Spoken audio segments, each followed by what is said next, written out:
अस्सलाम वालेकुम रहमतुल्लाहि व बरकातुहू। दोस्तों, political science past paper series का आज हमारा नेक्स्ट लेक्चर है और इस लेक्चर में हम लोग पेपर 2 का क्वेश्चन नंबर 6 सॉल्व करेंगे। CSS 2019 का पॉलिटिकल साइंस का पेपर 2 जो है उसके पार्ट 2 का क्वेश्चन नंबर 6 आज हम लोग सॉल्व करेंगे। जैसे कि आप इस अंदर देख सकते हैं, ये पेपर है, ठीक है। ये है paper 2 of political science 2019 paper, ठीक है। इसका क्वेश्चन नंबर 6 है ये वाला। इससे पहले के क्वेश्चन हम लोग सॉल्व कर चुके हैं। आप हमारे लेक्चर, आप हमारे जो चैनल के ऊपर ये सारी वीडियोस देख सकते हैं, इसके पिछली जितनी वीडियोस बनाई गई हैं। तो ये क्वेश्चन क्या कहता है, what factors contributed to the delay of constitution making process in the early years of Pakistan, discuss in detail. यहाँ पर क्वेश्चन हमें ये कह रहा है कि कॉन्स्टिट्यूशन ऑफ पाकिस्तान के अंदर क्या हर्डल्स थी, ठीक है, क्या मुश्किलात का सामना पेश हुआ था जब पाकिस्तान नया नया बना था, ठीक है। तो इसके बारे में हम लोग इंशाल्लाह आज बात करेंगे। दोस्तों, इससे पहले आपको मैं बताता चलूँ कि जो हमारे लेक्चर के ऊपर नए सब्सक्राइबर्स हैं या वो दोस्त जो मुझसे ये पूछते रहते हैं कि हमें वीडियोस रैंडमली मिल रही होती हैं, आपसे ये गुजारिश है कि जब भी आप यूट्यूब ओपन करें, अगर आप लैपटॉप पर इस्तेमाल कर रहे हैं तो देखें आपने होम बाय डिफ़ॉल्ट सेलेक्ट होता है, आपने यहाँ से वीडियोस प्ले नहीं करनी, आपने जाना है प्ले लिस्ट पर। और प्ले लिस्ट के ऊपर जब आप क्लिक करेंगे तो आपके सामने इस तरह की स्क्रीन अपेयर होती है, जहाँ पर आपको सेपरेट सब्जेक्ट की सेपरेट प्ले लिस्ट मिलती है, ठीक है। जैसे आप देख सकते हैं, political science lecture series for PMS CSS, इसके ऊपर जब आप क्लिक करते हैं, ठीक है, तो आपके पास सारी की सारी वीडियोस ओपन हो जाएंगी और सीक्वेंस में आप वीडियोस प्ले कर सकते हैं। यहाँ पर जैसे हम लोग अभी ये वाला कर रहे हैं, political science past paper explain, ठीक है। इसके ऊपर जब आप क्लिक करते हैं तो सारी पास्ट पेपर की वीडियोस हो जाएंगी। इसी तरह इस्लामिक स्टडी, इंग्लिश ऐसे वगैरह जितने भी सब्जेक्ट्स हैं, तमाम की प्लेलिस्ट अलग अलग बनी है, वहाँ से आपने वीडियोस चलानी है। इस तरह अगर आप मोबाइल पर यूज़ कर रहे हैं तो वहाँ पर भी आपके साथ ये टैब्स ओपन होती हैं।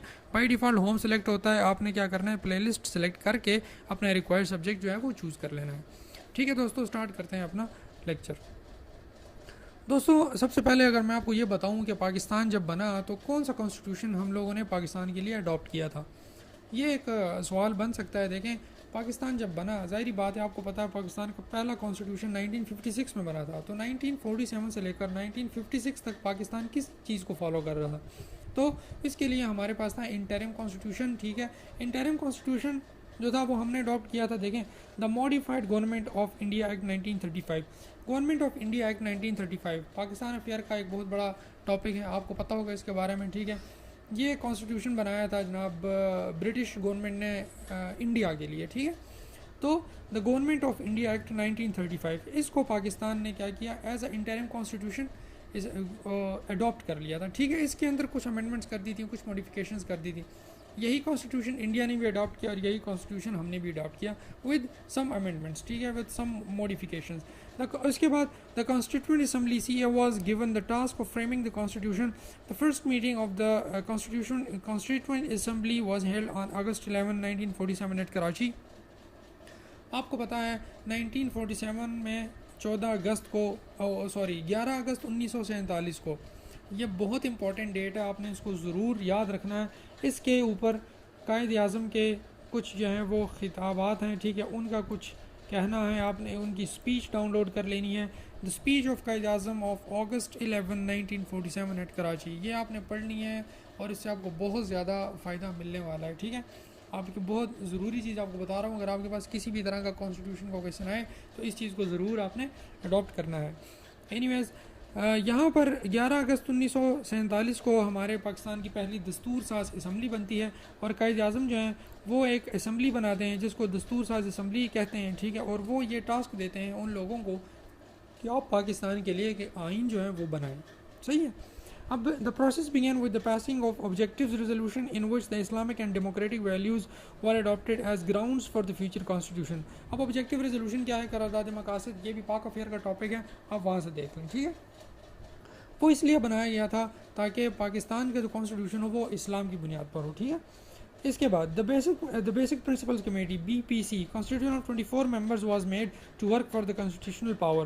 The various subcommittees on federal and provincial powers, franchise, judiciary and fundamental rights started working. Board of Talimat Islamia was also set up to seek advice on the religious matters. ये चीज़ थी, 22 मेंबरान थे किसके, the basic principle committee. Basic principle committee बनाई गई थी, ठीक है, 24 मेंबरान पे थी और उन्होंने फेडरल और प्रोविंशियल पावर्स को यूज़ करके जितने भी जुडिशरी, फंडामेंटल राइट्स, सब चीज़ों को लिया और उन्होंने उसको मद्देनज़र रखते हुए कॉन्स्टिट्यूशन बनाने के लिए जद्दोजहद शुरू कर दी। इसके अलावा एक उलमा का एक ग्रोह बनाया गया था जिसको तालीमात इस्लामिया का नाम दिया गया था। उनसे ये एडवाइस ली गई थी कि इसके अंदर अगर कोई इस्लामी प्रोविजंस के अंदर अमेंडमेंट्स करनी मकसूद हो तो वो भी की जा सकें। ठीक है दोस्तों, अब मैं स्ट्रेट फॉरवर्ड क्वेश्चन के ऊपर आता हूँ। ठीक है, उसको मैं ज़्यादा डिटेल से नहीं एक्सप्लेन करूँगा आपको। मैं ये आप इंटरनेट पर बड़ी मुश्किल से आपको ये चीज़ें मिलेंगी। ठीक है, बड़ी मेहनत से ये वीडियोस बनती हैं। आपको मैं चीज़ें बताऊँगा, पॉइंट्स बताऊँगा और आप इसको बाद में एक्सप्लेन अपनी तरफ से खुद ही कर सकते हैं। ठीक है, तो ये आपके सामने कुछ जो है वो इनिशियल कॉन्स्टिट्यूशनल प्रॉब्लम्स हैं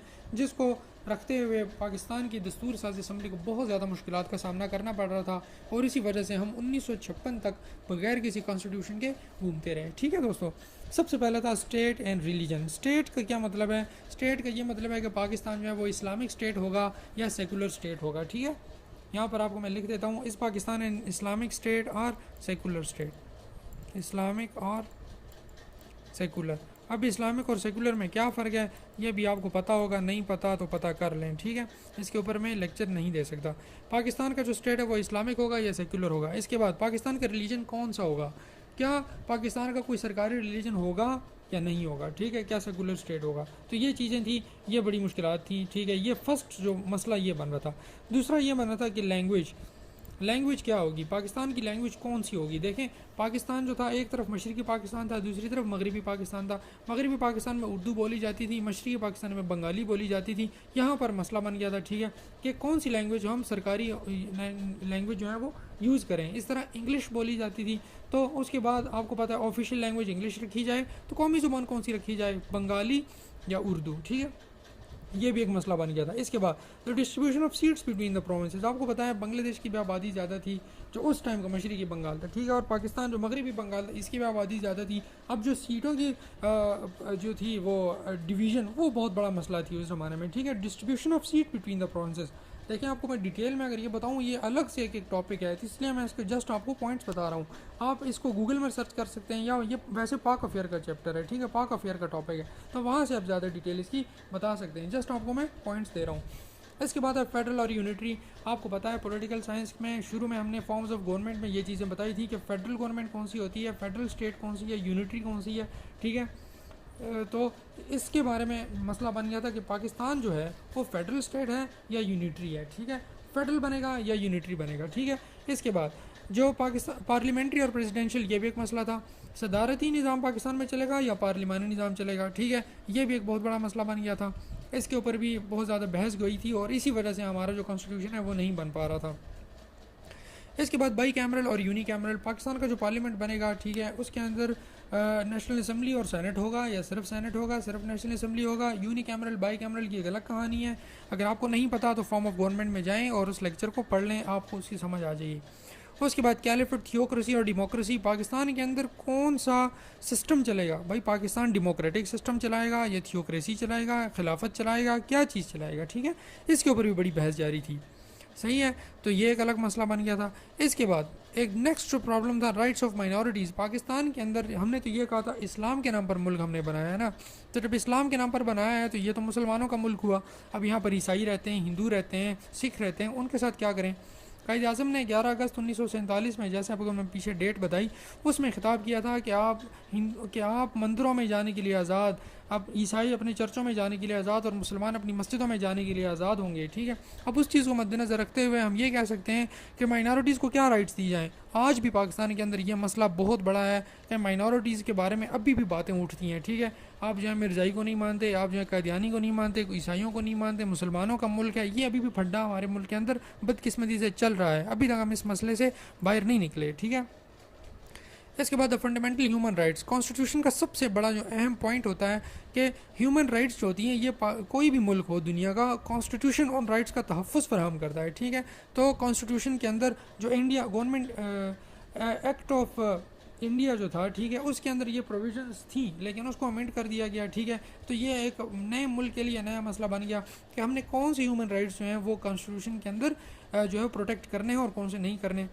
ठीक है। इसके बाद इकोनॉमिक सिस्टम पाकिस्तान का कौन सा होगा, कैपिटलिज्म होगा या सोशलिज्म होगा। देखें 1947 की बात है, वर्ल्ड वॉर टू के बाद आपको पता है पॉलिटिकल साइंस का हम पढ़ रहे हैं। पॉलिटिकल साइंस में इतना आपको पता होगा कि कोल्ड वॉर शुरू हो गई थी। वर्ल्ड वॉर टू के बाद कोल्ड वॉर शुरू हो गई थी रशिया और अमेरिका की। रशिया जो था वो उस टाइम का यूएसएसआर, ठीक है, वो क्या कर रहा था, वो कम्युनिज्म को एक्सपेंड करना चाहता था दुनिया में।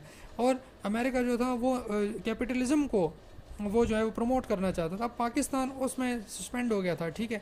मतलब वो अब उन्हें ये नहीं समझ आ रही थी कि हम लोग अपना कौन सा इकोनॉमिक सिस्टम को जो है वो अडॉप्ट करें, कैपिटलिज्म करें या सोशलिज्म करें। आसान अल्फाज में बताऊं तो वो ये सोच रहे थे कि पाकिस्तान जो है वो यूएसएसआर के पास जाए या यूएसए के पास जाए। ये बहुत बड़ा पाकिस्तान का एक बहुत बड़ा मसला बन गया था। उसी हिसाब से हमने जो है वो अपना कॉन्स्टिट्यूशन तैयार करना था, ठीक है। इंडिया यूएसएसआर को सिलेक्ट कर चुका था, पाकिस्तान यूएसए की तरफ चला गया था। तभी हमने सेंटोर सीटों के मुआहदे किए, बाद में बड़ा नुकसान हुआ था, सही है। I will not go in the details of those historical topics. उसके बाद relations with neighbours in the world, Pakistan के बाहर के लोगों के साथ क्या मसाइल होंगे, क्या ताल्लुकात होंगे, इसको हम लोग कह सकते हैं दी फॉरेन पॉलिसी ऑफ पाकिस्तान, ठीक है। फॉरेन पॉलिसी किस तरह की होगी पाकिस्तान की, ठीक है, सॉफ्ट होगी, हार्ड होगी, क्या इसके डिटर्मिनेंट्स होंगे, किस तरह हमने कॉन्स्टिट्यूशन के अंदर फॉरेन पॉलिसी को बताना है, ठीक है। ये मसाइल पेश आ गए थे क्योंकि पाकिस्तान के अंदर देंगे पॉलिटिकल डिफरेंसेस बहुत ज़्यादा थे। कायद आज़म की वफ़ात के बाद बहुत बड़े मसाइल जो थे, एक बहुत बड़ा गैप पाकिस्तान के अंदर प्रोड्यूस हो गया था। इसके बाद स्टेटस ऑफ स्टेट्स का ये मतलब है कि पाकिस्तान के अंदर देखें रियासतें तो थी ना, कश्मीर, इसके अलावा खैबर जो हमारा सूबा सरहद, सूबा पंजाब, सूबा सिंध, सूबा बलोचिस्तान, ये स्टेट्स थी ना, ठीक है। अब हमें ये नहीं तो पता चल रहा कि हमने फेडरल जाना है, यूनिटरी जाना है, क्या करना है। तो भाई हम स्टेट्स के साथ क्या करेंगे, कौन सा स्टेटस इनको देंगे, ठीक है। ये भी एक मसला बन गया था। दोस्तों ये सिर्फ पॉइंट्स आपको मैंने बताए थे, ठीक है। इन पॉइंट्स को आप एक्सपेंड कर सकते हैं, ठीक है, टाइम को मद्देनज़र रखते हुए, ठीक है। पेपर के अंदर टाइम को मद्देनज़र रखते हुए ये अगर आप इसके ऊपर 3-3 लाइनें भी लिखेंगे, तकरीबन मैं आपको पता है 10 से ज़्यादा पॉइंट्स आपको मैं बता चुका हूँ। अगर आप इसके ऊपर 2-2 लाइनें भी लिखेंगे तो 20 लाइनें हैं, ठीक है। 35 मिनट्स होते हैं एक क्वेश्चन को बताने के लिए। तो उस हिसाब से अपना टाइम मैनेज करके इस क्वेश्चन को अटैम्प्ट करने का अपना एनालिसिस करें, अपना तरीका आपका जो भी है वो फॉलो करें, ठीक है दोस्तों। सो ये था हमारा क्वेश्चन, ठीक है। और इस क्वेश्चन को जितना बेहतर अंदाज में बताया जा सकता था मैंने बताने की कोशिश की है। तो दोस्तों ये हमारा लेक्चर ख़त्म होता है और नेक्स्ट वीडियो में इंशाल्लाह आपके साथ मुलाकात होगी किसी और क्वेश्चन के साथ, नए क्वेश्चन के साथ। तो आखिर में यही कि अगर आपको वीडियो अच्छी लगती है तो लाइक करें, ठीक है, चैनल को सब्सक्राइब करें और अपने दोस्तों के साथ शेयर करें। और अगर आपकी फिर भी कोई क्यूरी रहती है तो आप कमेंट सेक्शन में मुझसे पूछ सकते हैं, ठीक है दोस्तों। नेक्स्ट लेक्चर तक इंशाल्लाह फिर मुलाकात होती है। तब तक अपना और अपने आसपास रहने वालों को बहुत ज़्यादा ख्याल रखिए। अल्लाह।